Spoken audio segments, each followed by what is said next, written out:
আজি আমি চৰাইদেউ জিলাৰ মাহমৰা সমষ্টি এৰাবাৰী গাঁৱৰ আমাৰ যি সৰস্বতী মন্দিৰ আছে, সেই সৰস্বতী মন্দিৰৰ আজি আমি দিনজোৰা কাৰ্যসূচীৰে আমাৰ যি 25 বছৰ ৰূপালী জয়ন্তী আমি বৰ্ষপতি অনুষ্ঠান আমি আয়োজন কৰিছিলোঁ।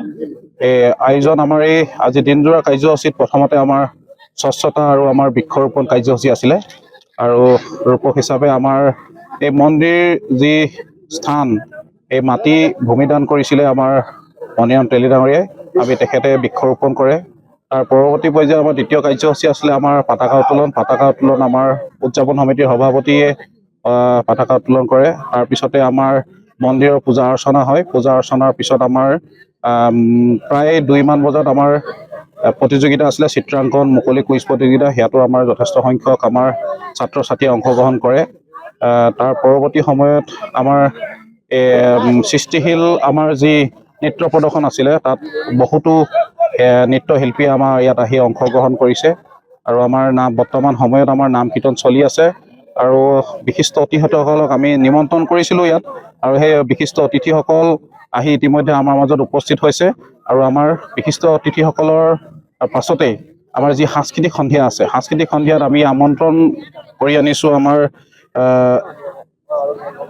জেপুলিনা বৰগোহাঁই, কেইবাগৰাকীও আমাৰ উদীয়মান শিল্পী, জেপুলিনা বৰগোহাঁই, বন্দিতা গগৈ, প্ৰতীক্ষা বৰা, বিকাশ বাইলুং, সুৰুজ বিৰাজ, নীলাভ, এনেকৈ কৰি আমাৰ কেইবাজনো শিল্পী আমি আমন্ত্ৰণ কৰিছোঁ। উদ্যমী আমাৰ শিল্পীসকল আহি পাবহি। ইতিমধ্যে আমাৰ তেওঁলোকৰ কাৰণে ব্যৱস্থা কৰি দিয়া স্থানত তেওঁলোক পাইছেহি। আমি খন্তেক সময়ৰ পিছতে আমাৰ সাংস্কৃতিক সন্ধিয়া হ'ব, আৰু সাংস্কৃতিক সন্ধিয়া উদ্বোধন কৰিবলৈ আমাৰ মাহমৰা সমষ্টিৰ বিধায়ক তথা অসমৰ জনপ্ৰিয় কেবিনেট মন্ত্ৰী যোগেন মহন ডাঙৰীয়া আমাৰ মাজত আৰু কিছু সময়ৰ পিছতে পাবহি, আৰু তেওঁ আহি পোৱাৰ লগে লগে আমি সাংস্কৃতিক সন্ধিয়াটো আমি উদ্বোধন কৰি আমি ৰাইজৰ মাজলৈ এৰি দিম।